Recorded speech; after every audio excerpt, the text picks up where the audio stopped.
Good morning, Leeds United fans. Are you top of the league? I'm top of the league. Hope you're all doing fantastically well. It's the international break. We've got lots of things to discuss, but before we get into it, everybody, do me a massive favour, Watch the debrief, because if you haven't done last night, you are crazy. A fantastic episode going over everything Leeds United. I'll even chapter it for you, everybody, so you can just move in on your certain sections if you want to do that. But I would highly suggest, highly recommend, I should say, watching the full broadcast. It was very, very enjoyable. I am a little bit biased, but it was very good myself. And Oscar discussing everything Leeds United, the intricacies of the last 8 games, the opposition, and I feel we did a really good job last night, if I do say so myself. Make sure you check that out. We have merchandise. We've got merchandise. You'll have seen me wearing it previously, and it's in the link in the description below. I would highly recommend it. Fantastic stuff, and all proceeds go towards running the One Leeds Fan Channel. Patreon's there. It's available today, everybody. Across the pond, Generation Leeds are going to be filmed today and released throughout the week if you want some bonus content. But let's get in to your Leeds United news. Okay, so where do we start, Conor? Where do we start? Well, Ilia Gruev has spoken about his adaptation at Leeds United. Now, what I'm going to say now is going to irk a few people. What I'm going to say now is potentially a little bit controversial, but is Ilia Gruev the best success story under Daniel Farke? Now, let me hold everybody's reaction there just a little bit. The reason I'm saying that is because Ilia Gruev was, in my opinion, a very under-the-radar signing. You know, everybody was really excited about Joe Rodon. Everybody was really excited about Glenn Kamara. We'd seen Kamara play for Rangers. We'd seen Glenn Kamara play in European competition. We'd seen Ethan Ampadu almost put on that Premier League stage with Sheffield United. We knew he was Chelsea's academy for many, many years, and there was a lot of interest around his sort of 3 relegations. Well, why have we signed him? But everybody was very, very excited too. A very good reputation. We all thought he was going to go to a Premier League side. So there was a lot of interest around that. Now, I thought Ilia Gruev went very, very under the radar. Very, very, very under the radar, which was very interesting in itself, because a £6 million signing is no sort of... nothing to be not to be sniffed at, really. It's a big portion of your money, especially when you get relegated and you're in the second tier of English football. Leeds had a few financial concerns when we were looking at the players going out on loan, etc., etc. Where are we going to gain revenue really from these signings? Are we going to be able to stay within the constraints? And Ilia Gruev was kept out of the starting lineup behind Archie Gray, behind Glenn Kamara, behind Ethan Ampadu. And you did think to yourself, is this guy just a rotation option? I was thinking that. He came in at Stoke City, his first start, and had an absolute horror show. We all knew that it was not a good performance from Ilia Gruev. It was a Stoke midfield at the Britannia that dominated him. And you looked at it and thought, this guy isn't physical enough to be ready. He's not physically capable enough to be ready for this division. He doesn't seem like he's, very, very muscular and developed. And you thought, yeah, this is a rotation signing. You would rather have the other 3. And there is an argument that people, maybe even including myself, would still remain with those other 3 ahead of Ilia Gruev. I'm not saying I would, but there's definitely a debate to be had there. But what he's done when he's come in has been remarkable. It has to be said. And I know I've come on this channel a fair bit and said I would rather have Archie in there, which I would. I would rather have an Archie and Ampadu balance. But that is just preferential. Doesn't mean it's right. And the manager knows what he's doing. But interestingly enough, when he was playing for Bremen last season, they absolutely battered Daniel Farke's side 5-1. And then they drew with them 2-2.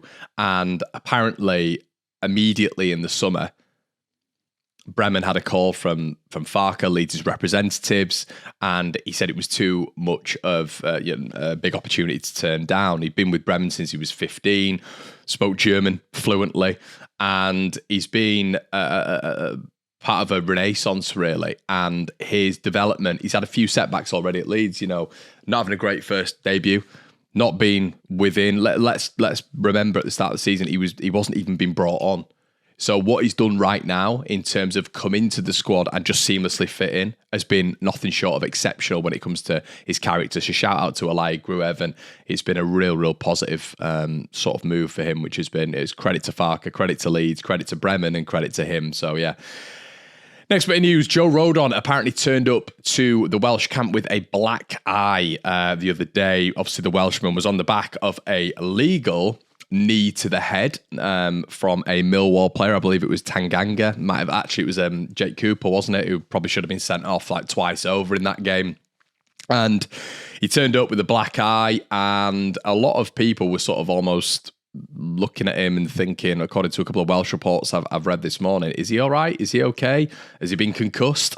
And we know with Joe Rodon that not only is he as hard as nails, but he has received a couple of head injuries over the past couple of games. You know, he's gone down clutching his face, clutching the back of his head and stuff like that. So a little bit of worry is understandable from the Leeds side and the Welsh side about the centre-back. But he's come out and said to a Welsh publication that he's essentially the happiest he's been in a long time right now, which is lovely to hear. It's a lovely statement because a lot of that, 99% of that, is to do with Leeds United, how he's feeling, how he's been received by the Leeds fans, which he commented on earlier on this season, the sort of like grace that we all have when it comes to Joe Rodon. We absolutely love him. He's arguably been the player of the season up there with Ethan, and we are just praying right now that when he's going away with Wales, and we'll say this with Glenn as well, who's away with Finland, and Conor and Dan, who are also with Wales, that we're just hoping they come back, touch wood,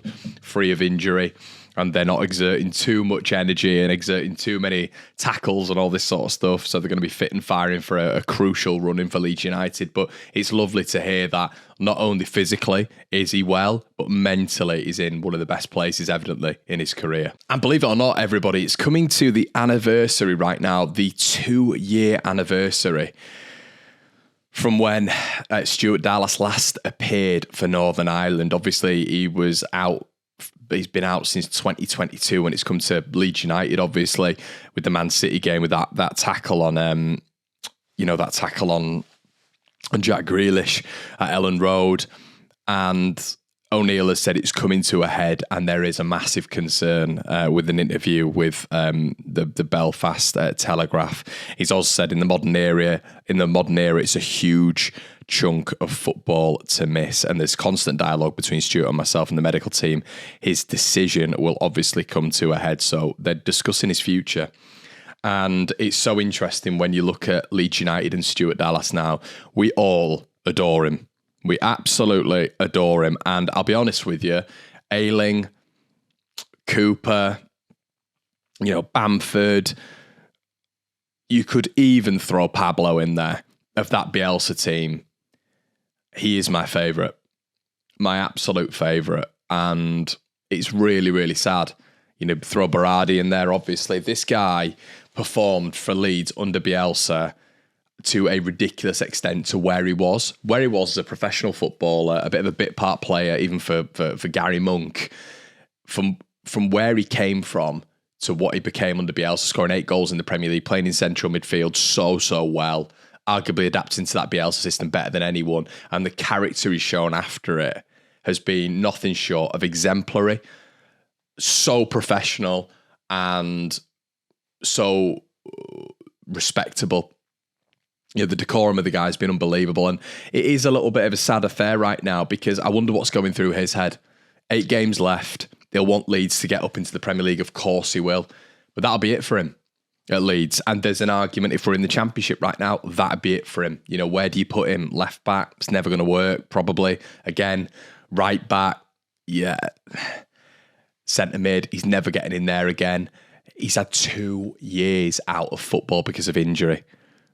I think this is going to end in retirement, in my opinion, for Stuart Dallas, with all the stars aligning, which makes it sound positive, because it's not. It's very, very sad.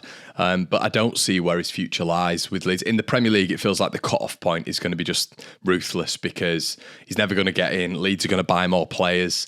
And it's so sad from where he was at Leeds. So let me know what you think about Stuart Dallas, everybody, in the comment section below. Do you think that's it when it comes to his career?